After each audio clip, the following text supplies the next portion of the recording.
Hello and welcome to The Chat, the official podcast of Chatham County Government. I'm Will Peebles with the Public Information Office, and today I have the pleasure to introduce you to one of the newest members of Team Chatham, Ms. Brook Schreiner with the Chatham Board of Elections. You're the Elections Supervisor coming in after Mr. Russell Bridges and also Mr. Billy Wooten. How does it feel to be here? What has it been like so far? Very big shoes to fill, both sets. I love Chatham County.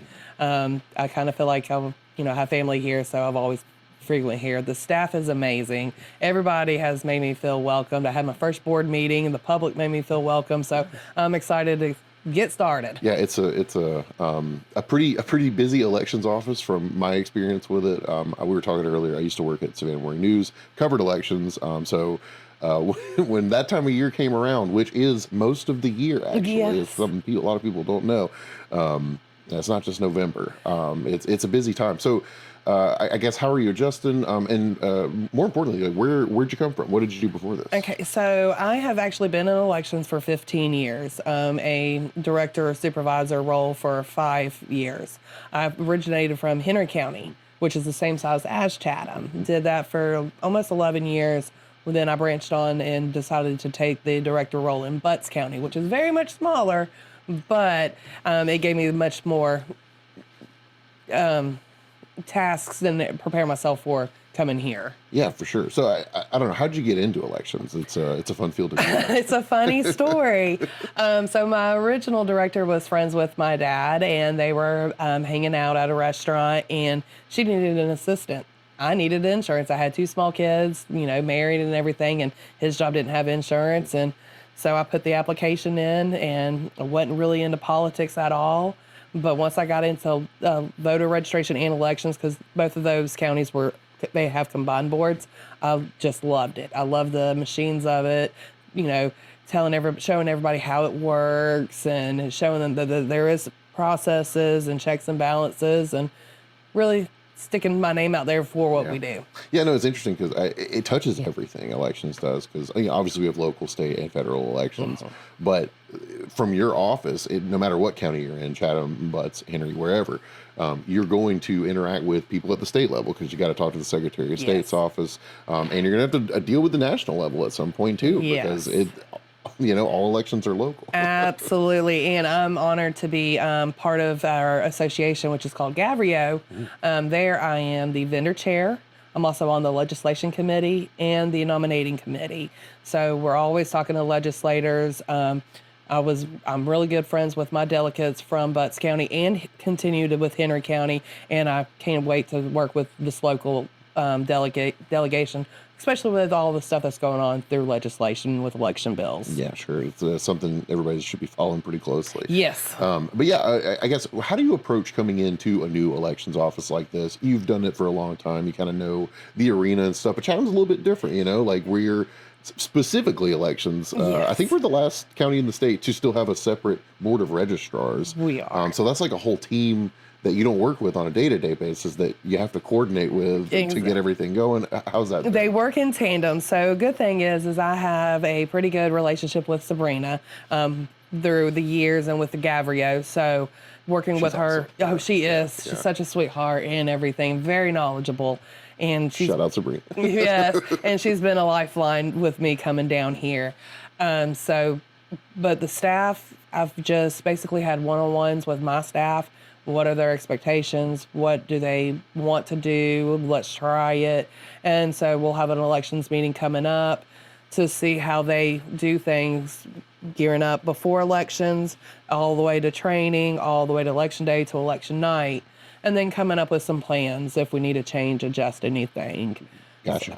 Yeah, because I know a lot of it is reacting to new legislation, new laws, and changing things. But like for the most part, it's you're not coming into a job like and everything changes, because it's all very enshrined in various constitutions at the state level and the federal level. And I don't know, it's just interesting to how do you come in when there's such a template, Right. There's not much tweaking at all. Yeah. It could be as just as simple as just like bags that they may use. And I've used different bags in other areas. Let's see if you like those better. If not, maybe there's a different bag that you saw, stuff like that. Yeah. It's not going to be the procedure things. Right. That's written in the code book, or what I call the Holy Grail. The Holy Grail. And then SCB rules too. Right. So, Yeah. but not much to know.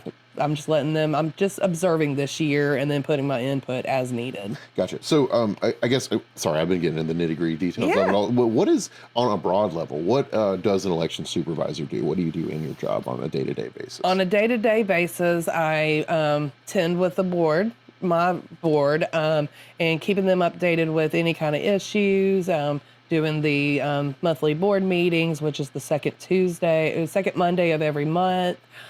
Work hand in hand with different other department heads, make sure that the staff has everything that they need, machines are properly maintenance every 3 months, and stuff like that. Yeah, gotcha. We're always, even though I'm preparing for the May election, I've got to also start preparing for the June. So it's never an off election year for us anymore, like it used to do way back in the day when I first started. Right. We're always constantly. Yeah, there is so much prep work that goes into it. And, talk about, just for the primary in May, what are you guys doing right now to prepare for that? We have already scheduled poll worker training. Yeah.